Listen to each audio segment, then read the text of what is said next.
নোয়াখালীতে নরোত্তমপুর ইউনিয়ন যুব সংগঠনের উদ্যোগে পবিত্র রমজানুল মোবারক উপলক্ষে হিফজুল কোরআন প্রতিযোগিতা এবং ইফতার ও দোয়া মাহফিল অনুষ্ঠিত হয়েছে।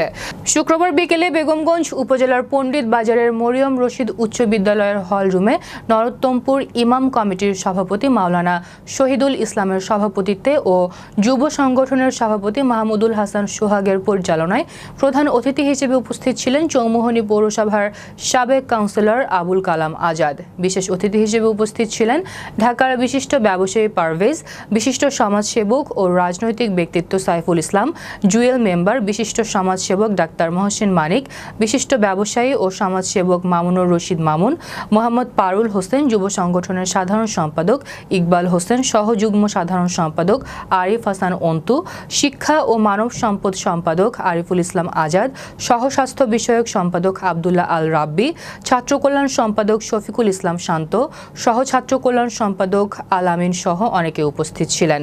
প্রতিযোগিতায় প্রধান বিচারক হিসেবে ছিলেন মুফতি আবুল কাশেমি সাহেব, মাওলানা হামিদুল্লাহ সাহেব। দুইটি বিভাগের ইউনিয়নের মোট 21 জন প্রতিযোগী কোরআন তেলাওয়াত প্রতিযোগিতায় অংশগ্রহণ করে।